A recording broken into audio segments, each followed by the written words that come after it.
This is Sean with Silo Car Stories, and we're going to talk to a gentleman today that actually has a couple different, beautiful, unique rides in Silo.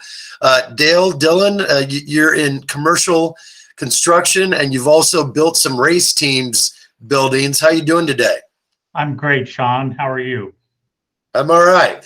So we're going to talk first of this first session about your 2019 ZR1. So why don't you let me bring up an image here of this beautiful vet. And you said that basically you've got 4,700 miles on it, and 4,300 of those miles are at the track. So why don't you tell me a little bit about why you decided to get this beautiful car and what places you've actually run it on, what tracks? Sure, happy to. So back when I used to think I was a race car driver, I used to race dirt late models. I raced sprint cars on dirt, and I also raced Corvettes on asphalt. As age came upon me, I had to give those up, and the want to be on a track and be competitive never left. It's just my body was saying no. So an in between was to just go do track days at different tracks around the country.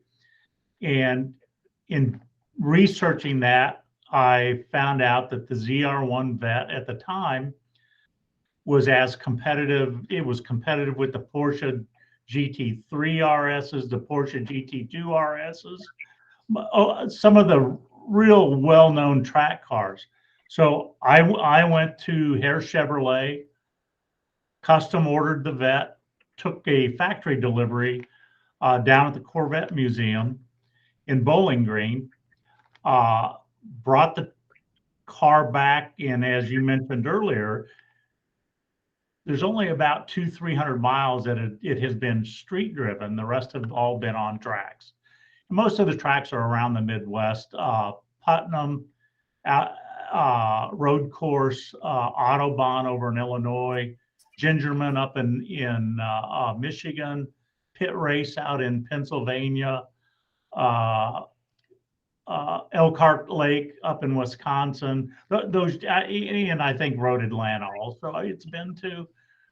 And the purpose for the car was to go out, run those tracks, be with a group of people of like mind and talent, not to just go race door to door, although it ends up there sometimes, or for a trophy, but just to remember what it was like to put cars at the edge and have fun with them. So that was the reason for the car. In ordering the car, the ZR1 is the last front engine vet that Chevy made.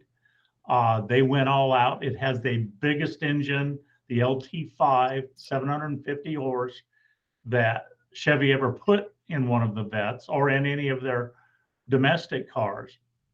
So the car is more than capable. A lot of people think because it's front engine that it wouldn't handle as well as some of the German or European cars. They really designed the car well, and to me, it handles as well, if not better than some of them.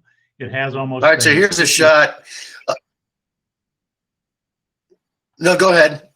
It has almost a 50 to 50 weight ratio on it. So the car is very neutral. It drives extremely well, and I've always been comfortable in it.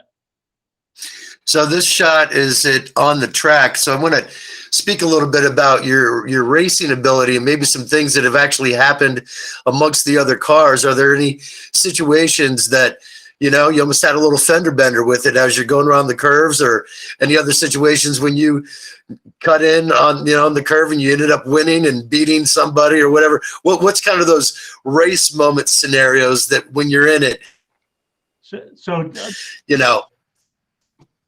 Go ahead. Yeah, so the picture you have up here now is an appropriate one. This was a track day out at Putnam, and this is the final corner, turn 10 at Putnam into the finish line. Turn 8, I was behind this Viper. Turn 9, he was behind me and stayed there until the end.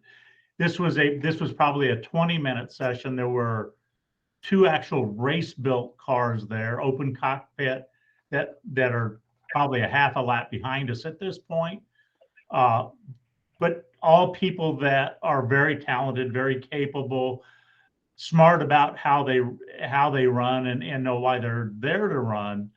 But as far as close calls, it generally, where my close calls come in is I'll go into a corner deeper than most other people. So I'll brake very, very late. Well, sometimes that will shock some of the people in front of me. And if they're not looking in their mirrors, we can get rather close, either door to door or bumper to bumper.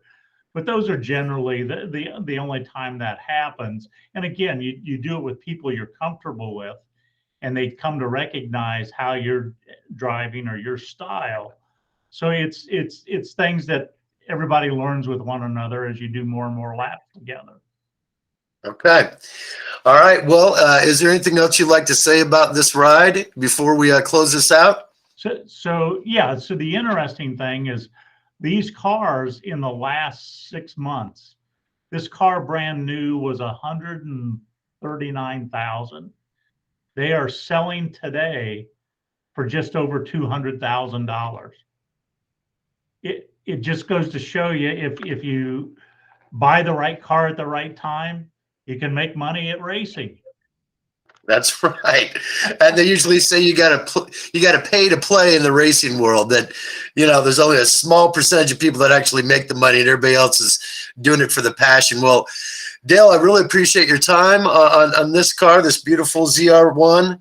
And I'm going to close this one out, and then we're going to talk about your beautiful 57 Chevy truck that you have modified more than I think I've ever seen anybody modify a truck.